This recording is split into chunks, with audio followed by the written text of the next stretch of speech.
عظیم حضرت مولانا رسول خان صاحب رسول خان صاحب رحمت الله علیه چې دا دواړه محدث عظیم محدثان دا په دارالعلوم دیوبند کې استادانو او بیا د هغه ځای نه پاکستان چې جوړ شو نو دلته تشریف راوړو او دې ځای کې هغوی درس حدیث ورکولو. نو حضرت شیخ دامت برکاتهم العالیه د حضرت مولانا حسن جان صاحب رحمت الله علیه د هغوی هم عصر د هغوی په زمانه کې بلکې یو ځای تقریبا دیو سبقونه ویلي دي په دغه جامعه اشرفیه لاهور کې. نو لہذا دا د حضرت شیخ صاحب رحمت الله علیه معمولی انسان نه دی چې هغوی خپل د قیمتي لمحاتو کې او په دې پیرۍ کې په دې بیمارۍ نه باوجود زموږ د محفل ته تشریف راوړو او دیر لی رونق ورکو. نو زه استاد محترم حضرت الشیخ صاحب دامت برکاتهم العالیه هغوی په خدمت کې خاص کوم چې هغوی راشي او درس قرآن او د هغې نه پس وعظ و نصیحت او دعاګانو نه موږ مستفید کړي. قل أعوذ برب الفلق من شر ما خلق ومن شر غاسق إذا وقب ومن شر النفس. الحمدللہ دا د مولانا صاحب برکات تھی مولانا شفیع الرحمن صاحب دامت برکاتهم العالیہ چې تاسو ته قرآن د الحمدنا دې حد ته راورسو تاسو ته تفسیر د قرآن او ترجمه خلاص کړه. دا اخیری دو صورتونه پاتې دي دا به وسکو تاسو به ټول دا برکت به الله تعالی تاسو ته حاصل کی په دې جمعات کې چې چا دې تناسته کړې ده هغه انسان ډېر برکتی دی او د برکت والی دی چې د قرآن درس کیږي او هغې تناسته وکړي. الله وایي چې هذا کتاب انزلناه دا ما نازل کړی دی او مبارکون دا د برکت والا قرآن دی نو چې دې سره څوک دې ته کښېني دا واوري او د دې په معنیو باندې پوه شي په الفاظو پوه شي نو هغه هم برکتي دی. فاتبعوه واتقوا لعلکم ترحمون. تاسو د دې قرآن عظیم اتباع وکړئ دې ته کښېنئ. دا ډېر د سعادت موقع ده چې ستاسو په دې جامع مسجد کې تاسو له خدای داسې یو قیمتي سړی راکړی چې تفسیر د قرآن کولی شي او تاسو ته تفسیر د قرآن کوي نو تاسو د دې موقع نه فایده واخلئ. الله وایي چې فتبعوه تاسو د دې اتباع وکړئ د قرآن او دې ته ښه په شوق سره کښېنئ. داسې وخت بیا انسان ته نه میلاویږي چې داسې عالم وي او هغه تاسو ته تفسیر د قرآن کوي. نو الحمدلله دا د دو سعادت ته ستاسو د دې علاقې ستاسو د جماعت د دې علاقې سعادت ته چې الله تاسو له دا موقع درکړه د قرآن عظیم ترجمه تاسو ختمه کړه د آخري سورتونه یې دعا کوشش کوئ ډېر د قرآن عظیم سره تعلق پیدا کړئ او د قرآن عظیم الفاظ معنی د دې چې څومره تاسو په دې کې نو الله تعالی به ستاسو په مال کې هم برکت شي په عمر کې به برکت شي په کاروبار کې به برکت شي. قرآن عظیم ډېر برکتي کتاب دی او بیا چې داسې موقع تاسو ته میلاویږي نو بیا ترې نه خامخا فایده حاصلوئ انشاءالله. دا خو تاسو ډېر وخت واخیسته په تفسیر کې زه وایم چې مولانا صاحب په کال کې تاسو ته ختموي نو ښه به وي انشاءالله. او بیا داسې موقع راځي الله موږ له جون راته کړی وي دله جون ورکړي داسې زر زر الحمدلله په دې مردان کې زمونږ متعلقین ډېر زیات دي هغو تفسیرونه شروع کړي دي او موږ هم دا کوشش کوو چې الله د دې قرآن خادمین ډېر کړي زمونږ د اکابرینو زمونږ د اسلافو دا تمنا وه چې د قرآن عظیم دا د دې نشر ډېر وشي شیخ الهند رحمت الله علیه زمونږ د استادو ما ته ډېر نږدې دی شیخ الهند صاحب او د دارالعلوم دیوبند مشر استاد دی شیخ الهند صاحب انګریزانو په مالټا جیل کې عدل کې قید و او د سوچ کا د خپل هغه تکلیف د هغې ورته خیال نه و او دا سوچ چې دا مخلوق دا مسلمانان ولې په تنزل کې دي دو په ښکته روان دي دا څه وجه ده نو هغه وایي چې ما چې سوچ وکړو نو د هغې وجه دا ده چې د قرآن عظیم زموږ د مسلمانانو شاته غورځول دی او د دې قرآن نه تفسیر کوي او نه چې کوم دی الفاظ مستعملوي او نه تلاوت کوي نو د دې وجې نه یو دا وجه ده او دویمه وجه دا ده چې دو یو بل کې اختلافات او دا کوي نو دا دوه خبرې چې د مسلمان نه لرې شوې نو بس دی بیا کامیاب دي چې قرآن ورسره ملګری وي او د قرآن عظیم د هغې ترجمه کوي نو قرآن عظیم داسې کتاب دی چې ته تلاوت کوه نو تا ته برکت حاصلېږي تفسیر کوي ترجمه یې کوم برکت حاصلېږي بلکې بعض مفسرین وایي چې د قرآن سره کې یو سړی نه ویلي او داسې په قرآن حوالې دا کرښې باندې داسې ګوتې راکاږي موږ به له خدای ثواب ورکوي ځکه چې د قرآن سره دې نسبت پیدا شو لکه دا نن چې زمونږ د مولانا صاحب مولانا شفیع الرحمن صاحب دامت برکاتهم العالیه دا محنت وکړو نو دا خلق دا علما د بار نه چې راغله دا د څه وجې نه څه دپاره راغله و دلته کې قرآن تفسیر وشو که نه او په دې خوشحالی کې راغونډ شوي دي دا نو دا الله تبارک وتعالی په دې کې د قرآن عظیم دومره برکات دي چې په دې کې خلق یعنی علما ویني نیکان ویني نو دا د دو برکات دي د دو ډېر خیال ساتئ او تفسیر چې کوي نو ټول ورته په اتفاق کښېنئ که انسان نه پوهېږي پې هم خو چې اوري او تفسیر استاذ کوي اړمي نو دته پته لګي چې زما په دې کتاب کې خدا دا خبرې دي او خو په پښتو اړمي که نه پوهېږئ پې که نه پوهېږئ نو هغه مضمون خو ورته یادېږي که نه نو د قرآن سره به ستاسو وابستګي نسبت به راشي د قرآن عظیم سره چې څومره د نسبت زیاتېږي زما به ته دا زمونږ دا مجلس دا د قرآن عظیم په خوشحالی کې دی چې تفسیر ختم شوی دی تاسو بره اسمانونو کې حدیث کې راځي چې ملائک بر په اسمانونو کې تاسو ته ګوري نو تاسو داسې پړقېږئ او روشنایي کوځئ که سړی شپې پاسېږي دا ستوري څنګه داسې زرقېږي پړقېږي هر یو تاسو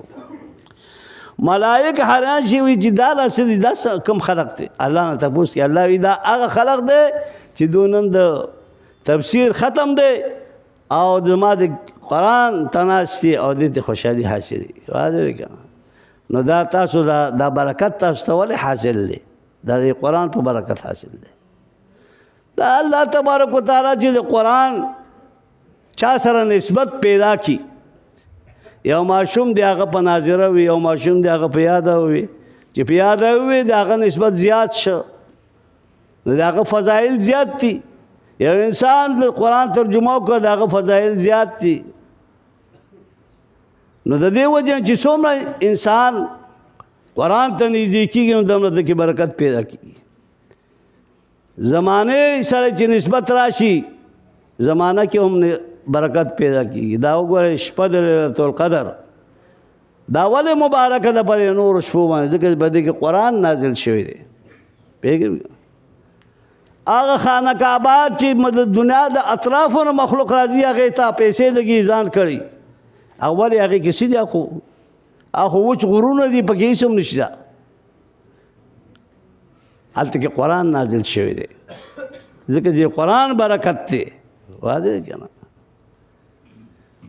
نو د قرآن چې چا سره نسبت پیدا شي چې کوم ماشوم قرآن یاد کړي نو د هغه الله قدر کوي او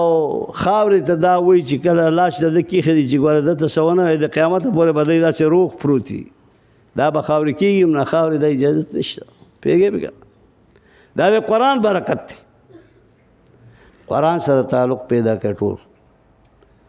او مولانا صاحب زړه مضبوط کړي چې تاسو 100 کسان کېنئ نو 40 کسان کېنئ ټول زور لګوئ تفسیر کوئ قرآن دا پروګرامونه به کېږي نو دا څومره مزه کوي. زمونږ تاسو سره دا ملاقات په څه وجه وشو؟ په دې قرآن په برکت وشو که نه؟ نو د دې وجې نه عزتمندو دا نن ستاسو لپاره ډېر د سعادت او د خوشحالۍ موقع ده. دا 2 سورتونه زمونږ حضرت سے پریښي دي دې ته معوذتین ویلی شي. دا دواړه سورتونه دا یو بل سره ټیچ دي داسې او په دې باندې پناهي حاصلول د شیطان نه د دشمن نه پناهي په دې حاصله په دې 2 سورتونو. دا 2 سورتونه د دې د ما قبل سره ربط دا دی د مخکې سورتونو سره چې په مخکې په صورت اخلاص کې الله تعالی توحید بیان کو. د نبی علیه الصلاۃ والسلام نه مشرکینو تپوس وکړو چې زمونږ خدایان خو مونږ چې بوتانو چې سجده کوو څوک د تانبې دي او څوک د ګټې دي او څوک د لرګي دي او څوک د سرو دي څوک د سپینو دي ستا رب څه دی؟ نو هغې تعریف ورته وکړه قل هو الله احد. ته ورته په جواب کې ووایه ای رسول الله صلی الله علیه وسلم چې الله دا صفتونه دي نو په صورت اخلاص کې ټول صفتونه ورته بیان کړه. الله یو دی د الله نه څوک پیدا دی نه دی چا پیدا دی. لم یلد ولم یولد ولم یکن له کفوا احد. د مثل نشته په دنیا کې. نو دا توحید بیان شو. د قرآن عظیم ټول قرآن عظیم مرکزی دعوت چې ده نو هغه توحید دی. هر صورت د بل صورت سره چې ربط راولې نو هغه به هم لیکن د قرآن عظیم ټول قرآن عظیم هغې کې به دلیل دعوه دا ټول به ذکر کوي. دعوه به ذکر کوي لکه دعوه د قرآن څه شی؟ توحید دی د الله وحدانیت او په هغې باندې به دلیل پیش کوي. نو قرآن عظیم دقه کار کوي. پوهېږئ که نه؟ د الله وحدانیت او په هغې باندې دلایل قایمول. نو مخکې د الله وحدانیت بیان شو نو د دشمنان شیطانان خو ډېر دي نو الله جل شانه په آخري صورتونه دا 2 راولېږل چې تاسو د شیطان نه محفوظ پاتې شئ. تا خو د قرآن کې د الله وحدانیت راغی ذکر شو الله واحد دی خو لیکن اوس به تا باندې داسې نور لوبې کوي ای پیغمبر صلی الله علیه وسلم. سحر به کوي در باندې جادو به کوي در باندې په بلې طریقې به دې تاسو را پرځوي. پوهېږئ که نه پوهېږئ؟ وایي د دې علاج څه دی؟ د دې دا 2 سورتونه علاج دی. نبي علیه السلام ته جبریل امین دا 2 سورته راغله ولې چې په هغه باندې سحر جادو وشو په نبي علیه السلام باندې. دا مشرکین ټول او دا کفار د نبی علیہ الصلوۃ والسلام مقابله وکړه او خو لیکن دې مقابله کې دوی کامیاب نشو نو الله جل شانه وی چې زو تعالی بل علاج خیم دو بدغه شي کې چې پتا به جادو او منتر کوي نو دو ګرځیدل او یو يهودي لبید بن عاصم يهودي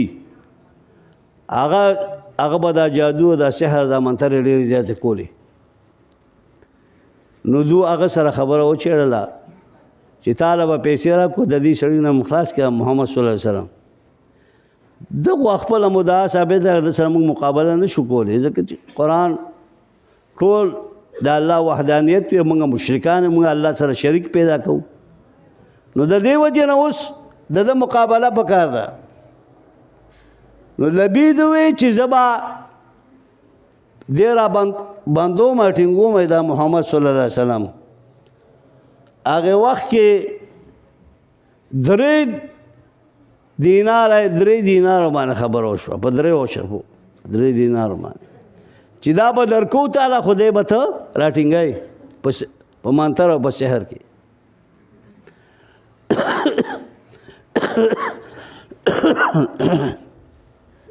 د لبید لونه وي هغه به هم سحر کو لونه وي او دبم دا سحر منتر کو نو دوی جمال ادا شو کہ چې نبی علیہ الصلوۃ والسلام د بدن یو څو وختر اړای او د هغه د منګزې دا ګیرا یا سچ به منګزې دا منګز د دې یو ټوټه راړای نو هغه وراوړل ولا بیا وتا نبی علیہ الصلوۃ والسلام د دې بندولو د شهر لپاره بیا یو بند راړای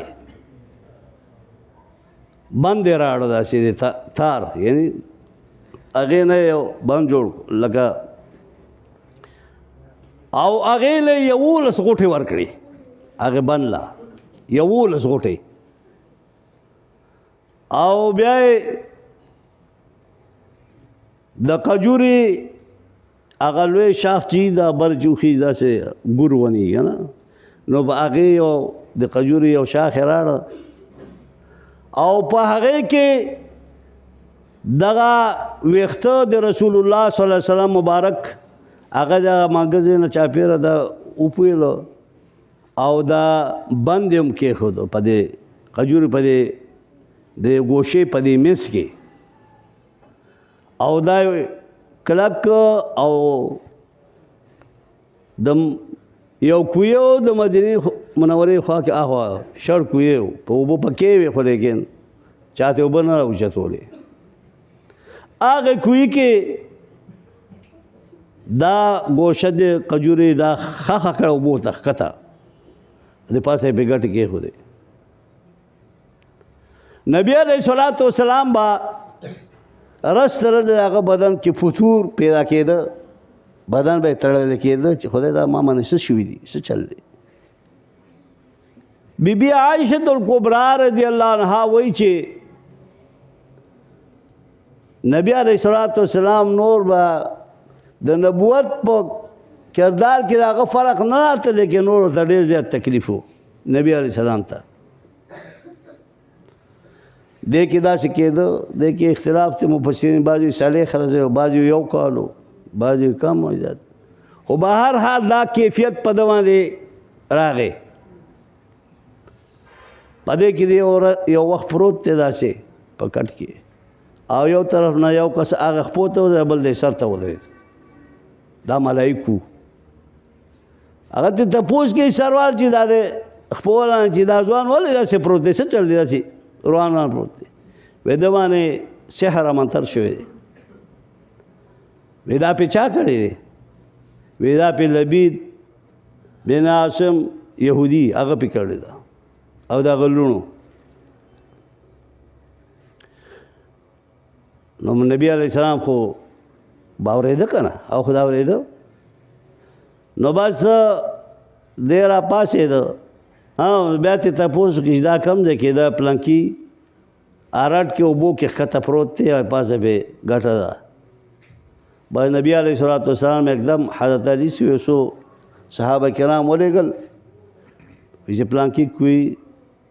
هغه کې دا پروت دی او کوشي هغه اوچت کړه نبی علیہ السلام لاړ بیا هغه ګوشای د قجورو راوچت کړه او هغه کې دا سيزونه پراتو دنه مېس کې او هغه وبدا چې سره شوی لکه د نکریزو دا وبني سره د کویا او بيدا چې د سحر د منتر دا سره کړي وي پدې کې جبرئیل علیه السلام نبی علیه السلام را ورسېد او دا دو سورتونه ولا راوړل دا سورت فلق او سورت ناس دا دو سورتونه اگر راوړل او ورته وی چې یا رسول الله صلی الله علیه وسلم دا یولس آیات دي دا دوه سورتونه مخکې 15 شپږ دي ولعوذ برب الناس شپږ آیات دي یولس آیات دي او یولس غوټه وی باغه بند کې بس یو آیات په وی قل اعوذ برب الفلق او الته به غوټه پرانستا من شر ما خلق غوټه به پرانستا نبی علیہ السلام چې زما دا بدن دا سول کې چکل تړلې یو غوټه پرانی دي داسي پیګه خو چې اخیری تر ورسېدو من الجنه والناس دا د دویم سورۃ دا وی نو بس نبی علیہ السلام راوځي چې زدا سي آزاد شوم لکه وخت په موګي باندې کلک تړلې او سړی کولاو شي بدن داسې بدن کولاو شي نبی علیہ السلام بیا دغه وخت کې لبید راو وختو ودا تا ولې دا کار کړو څه چلو خیر هو دی چې دا تا ما ته د تکلیف ورسو خو نبی علیہ السلام دا اخلاق او دا کردارو چې ذاتی باغ ته چا تکلیف ورسو هغه به بدل نه غسته که په مسلمان به تکلیف او هغه به زیاتې به کو هغه به بدل غسته خو د خپل چې د سره بچا زیاتې کو بدل به نه غست نبی علیہ السلام هغه وی چې رسول الله صلی الله علیه وسلم بس کړی می دا کړنو کنه نبی علیہ السلام هغه یې پرې خو سی ورته ونه صحابه خو ډېر دغه کو حضرت عمر سے به دا سټ ولا و مچ هغه کې پروتي کنه خو هغه پرې نه خو نو د دې وجه نه دا دو صورتونه چې دي دا په سحر کې دغه رنګ په مقدار کې نور چې د انسان په بدن کې خفیه مرضی او علاج نا علاجي دا په وای الله به خکې پیګه به کنه دا دو صورتونه سورۃ فلق او سورۃ ناس پیګه به نو الله جل شانه د دې نزول دغه وجنا چې اے پیغمبر صلی الله علیه وسلم اوس بدو ته هر قسم حربه مستعمله خدا دو صورتونو مستعمله وا خلاص تینا بس دو ته تکلیف نشي رسوله بسم الله الرحمن الرحیم قل اعوذ برب الفلق او ورته اے پیغمبر صلی الله علیه وسلم چې زه پناه حاصلوم پر رب د فلق باندې فلق ویل شي یو شی په من بیلول چې دوه دی شي یو شی لکه فلق مفسرین د سبا نه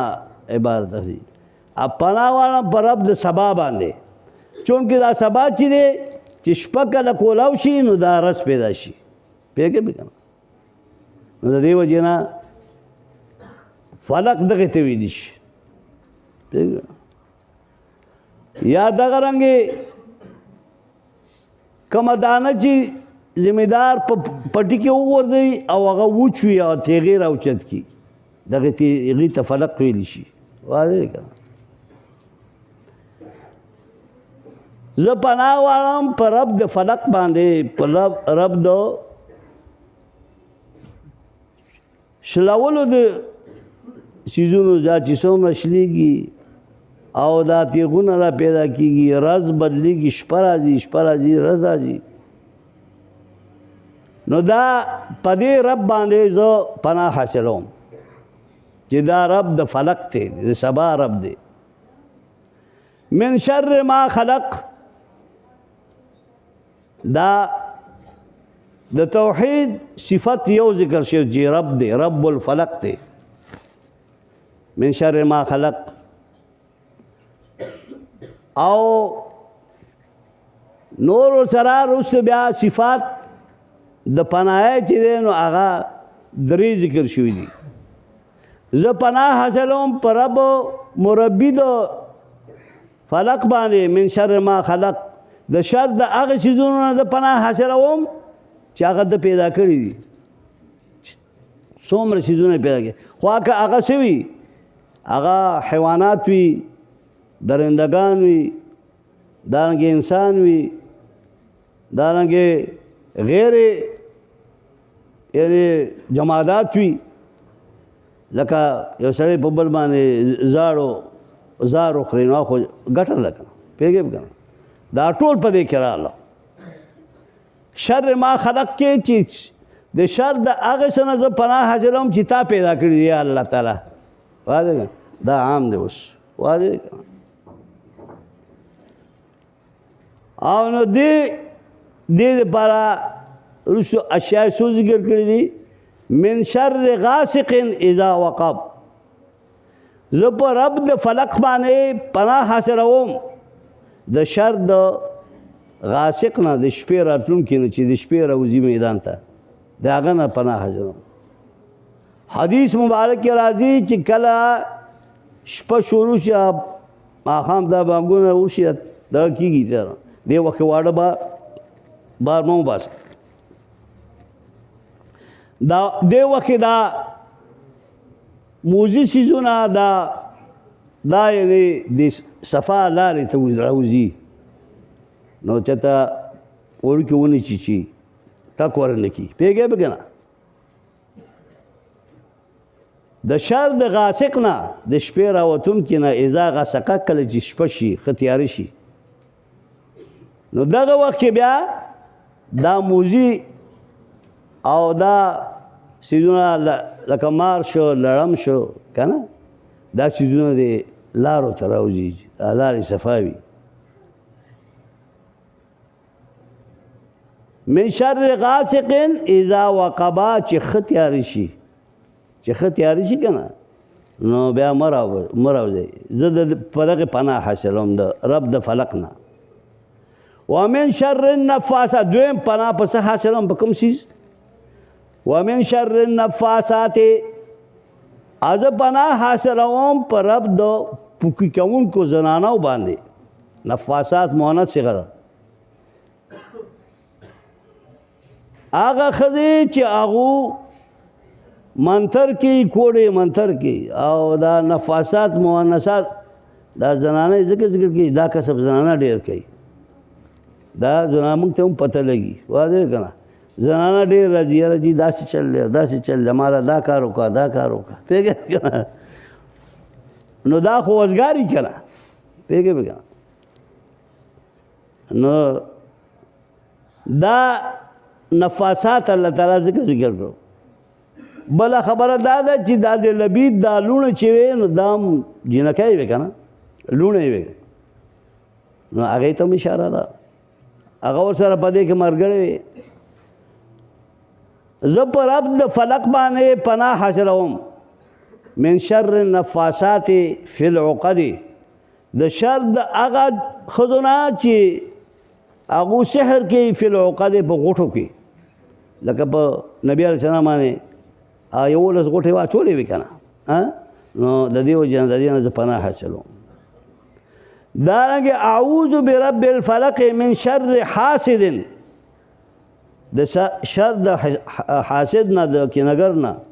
اذا حسد چې کله دې کینه کوي کینهګر که هغه انسان وي که جن وي که انسان وي دا دواړه حسد کوي نو د دې وجې نه د هغې د حسد نه د شر نه زه ځان ځکه حسدګر انسان چې یو انسان ته ښه رسي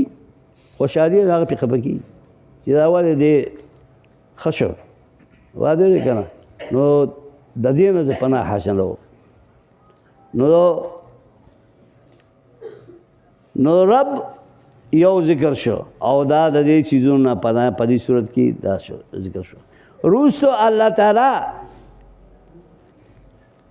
یو شی ذکر کوي او د الله د توحید نمونه پکې ډېر اخلي دی دویم صورت کې. قل اعوذ برب الناس، زه پناه حاصلوم پر رب د خلقو باندې. نو رب د خلقو چې دی چې څوک الله پیدا کی او د هغې مربي وګرځي، نو چې دا څوک کوي؟ دا الله کوي. نو زه پر رب د ناسو باندې دې باندې پناهي حاصلوم او دې پسې مالک الناس زه پناهي حاصلوم په هغه بادشاه د خلقو باندې، مالک الناس په بادشاه د خلقو باندې. الہ الناس پناه حاصلوم په معبود د مخلوق خلقو باندې. نو دلته کې یعنی دا د الله توحید نمونه چې دلته کې درې راغله: رب، ملک او الہ. پیږي به کنه په قرآن کې هم په سورت انعام کې،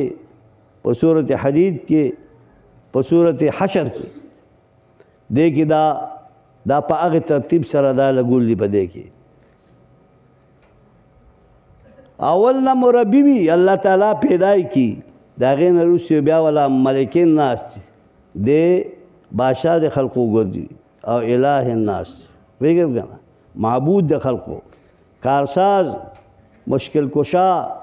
ہر یو چیز کی آواز فقط اللہ ته پکار دی. پیږي او د چا نه پناه حاصلوم؟ پناه زه په رب د ناس سره، بادشاه د خلقو سره، په معبود د خلقو سره زه پناه حاصلوم. دلته کې درې ذکر کړو، هلته کې فقط قل اعوذ برب الفلق، نو بیا وروسته من بیانیه شو. او دلته کې درې اسماء د توحید، صفات د توحید ذکر شو. پناه زه په رب د خلقو باندې، په بادشاہ د خلقو باندې، په الہ د خلقو باندې پناه حاصلوم زه چانه؟ من شر الوسواس، د شر د وسوسې اچونکي نه، د هغې نه زه پناه حاصلوم. الخناس، داسې وسوسه اچونکي چې دی خناس دی. خناس معنا په شا راتلونکي، په مخ راتلونکي. واضح که ولې دا خو شیطان چې دی خوا که هغه جني دی که انسي دی، دی به تا په یو هر قسم باندې راګیروي. پوهېږئ به که نه؟ کله به تړوان دې کېږي، کله به مخکې کېږي، کله به یې څه کېږي، حربې به مساملې چېرې دی زه په څه وجې دې دوکه کم زه. پوهېږئ به که نه پوهېږئ؟ نو دا ځکه چې دی خناس دی، خناس. او حدیث مبارک کې راځي وایي چې کله وی تاسو ذکر کوئ د الله تعالی، ځکه چې زړه چې دی دا د الله تعالی د ناستې ځای دی. زړه د انسان، د مسلمان دا زړه چې دی دا د انسان، دا د الله د تخت دی، تخت. نو دا خالی کوئ مه د ذکر نه. واضح دی که نه؟ وی چې کله تاسو اذا ذکر الله، نو خنسا دا شیطان دا زول لګي چې په زړه باندې منګولې ولګي، داسې خرطم ولګي پي چې دی بل چاته نه پرېږدي. چې کله ته ذکر کوې د الله تعالی، نو خنسه دی په شا شي، واضح ده دی په شا شي. ولې د ذکر خو ورسره نه دی که نه، دا خو د الله تعالی ځای دی، خو دا ده لاندې کړی دی. دا زمونږ دا زړونه څومره چې دا د الله تخت دی. قلوب المؤمنین دغه دا حدیث قدسی دی، قلوب المؤمنین عرش الرحمن. زړه د مسلمان چې دی دا د الله عرش دی، تخت دی، الله په دې کینی. دا به خالی نه پرېږدي شیطان ته. نو اذا ذکرانو خنسا، کله چې ته د الله ذکر کوي نو دې پشاشي بیا الله ته پرېږدي بیا د الله ځای دی کنه واذا غفل نو وسوسه چې ته ذکر نه غافل شي او زړه خالی کې دې زړه نه موږ خو زړونه خالی کړي دي کنه ها د دنیا سوچونه فکرونه دمره وګټله دمره دغه شوله دمه داسې کړه دمه داسې کړه په دې کې سوچ کې موږ اړه یو دا بزرگان اولیاء چې دی دا زړه باندې چې محنت کوي بیعتو کې بیعت کوي بیعت ډېر ښه شی دی د عالم چې عالم وي او دیندار وي او ته هغه نه بیعت کوي د جاهل نه بیعت مه کوئ پوهېږئ به که نه نو په دا زړه باندې دا زړه چې دا ټوپونه وایي داسې دا وایي الله الله الله دا وایي خو دا موږ اوس غافله شوي ته نه که نه موږ یاسې ټوپونه وایي نو پوهېږئ که نه نو دا شیوخ دو کوشش کوي په دې زړه چې دې عادي شي د ذکر عادت ونیسي نو هغه محنت چې وکړي نو بیا دا زړه ښه باقاعده الله الله ما داسې لیدلی هم دي چې داسې کېږي سړی پې پوهېږي چې دا زړه الله الله کوي پوهېږئ پې که نه پوهېږئ نو دا اصلي کې د ناستې ځای دا چې دی د انسان دا زړه دا د الله عرش دی د الله تخت دی نو دا د ذکر نه غافله کېدل نه دی پکار د دې حدیث چې قلوب المؤمنین عرش الرحمن مولانا روم صاحب یو دو اشعار وی دې ترجمه کړی ده گفت پیغمبر کے حق فرموده است من نه گنجم ہے چو در بالا و پست مولانا روم ډېر اوچت سړی دی ولی دی او ډېر ولایت والا دی نو هغه وایي چې پیغمبر علیه السلام دا وی چې حق فرموده است چې الله فرمایلی دی حدیث قدسی دی کنه من نه گنجم ہے چې در بالا او پست وی داسې څه نشته چې ما ځای کې الله وی نه بره نه ښکته پوهېږئ که نه داسې ځای نشته چې ما له ځای راکړي واضح دی که نه نو د دې وجې نه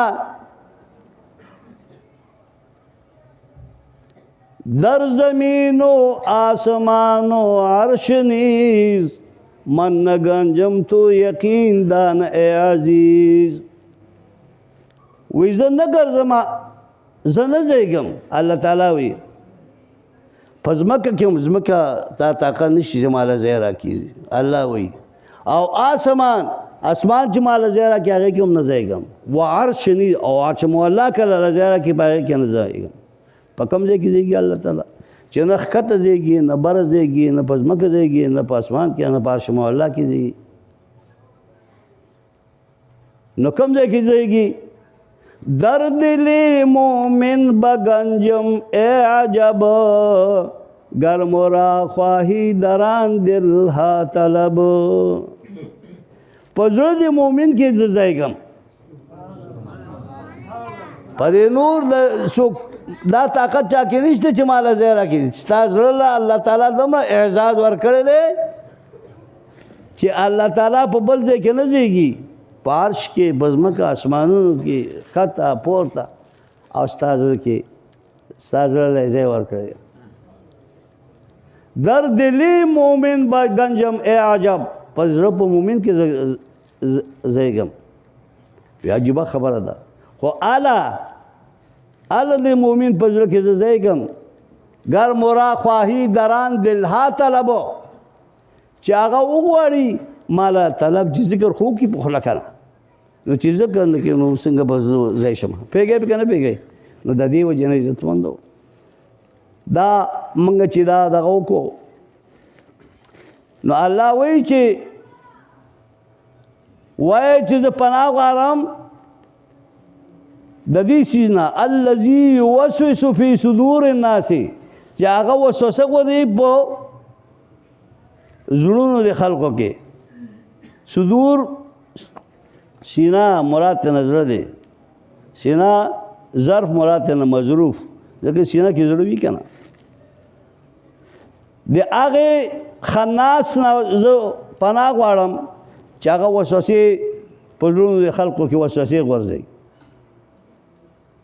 او دا څوک دي چې په زړونو د انسان کې وسوسې غورځوي؟ من الجنة والناس، د پیریانو نه د انسانانو نه. شیطان دو قسمه دی، یو جنی دی یو انسی دی. دا کوم سړی چې تا ته صحیح خبره نه کوي او تا ته بار بار وایي دا کار وکړه دا کار وکړه دا، او هغه کار د فایدې نه وي او ستا پکې ضرر وي، نو دا ستا لپاره شیطان شي که نه، دغه ته شیطان ویلی شي که نه. نو د جني شیطان نه به هم ځان ساتئ، د انسي شیطان دواړو نه به ځان ساتئ. نو د دې وجې نه الله تبارک وتعالی په دې کې ټول راویسته چې زه پناه په رب د خلقو باندې، پناه په رب د بادشاہ د خلقو باندې، پناه زه غواړم په الٰه د خلقو باندې. د چا نه پناه غواړم؟ د شر د وسوسې اچونکي نه چې خناس دی. او الذي دا هغه خناس دی یوسوس فی صدور الناس چې دا وسوسې غورځوي په زړونو د خلقو کې، من الجنة والناس. ځکه چې انسان زړه خراب شو با ټول خراب شو. رسول الله صلی الله علیه وسلم کې الا ان فی الجسد مضغه، په ټول جسد کې یو ټوټه دی غوښې، اذا صلحت صلح الجسد كله. کله چې دغه ټوټه صحیح شوله د الله ذکر شروع وکړو نو صلح الجسد كله، دا ټول بدن بیا صحیح دی. و اذا فسدت چې دغه ټوټه د زړه دا زړه دا ټوټه چې دا کله فاسده شو نو ټول بدن فاسد دی. پیږي د دې وجه نه اولیاء نیکان خلق بیعت کوي، ذکر کوي، داسې وخت ولا ورکوي چې کله موږ راځي هغه دومره وخت نه، خو لیکن چې سړی ذکر اذکار کوي نو دا زړه بیا پاګه عادي شي، نو بیا کته نور کارونه هم کوي خبره هم کوي خو هغه الله الله کوي. پیږي به کنه پیږي. نو الله دې زمونږ او ستاسو دا عمل نصیب کی. د قرآن سره دا لوی ذکر دی. قرآن چې دی په ټولو اذکار دا ذکر دی. انا نحن نزلنا الذکر، الله ما نازل کړی د ذکر. ذکر څه شی؟ قرآن. نو قرآن ته ذکر ویلی دي. نو دا چې داسې سورتونه داسې آیاتونه هغه تاسو یادوئ، تاسو ته پته لګي، تاسو باندې هېڅ اثر نشي کولی. پوهېږئ که نه؟ نه در باندې جن اثر کولی شي، نه باندې خلق اثر کولی شي، بس صفا به ګرځي. نو الله دې زمونږ او ستاسو د ټولو د قرآن سره تعلق پیدا کړي، او الله تبارک وتعالی دې د مولوي صاحب د حضرت په عمر کې، په بدن کې، په مال کې، په اولاد کې برکات پیدا کړي چې دومره تاسو سره محنت وکړو او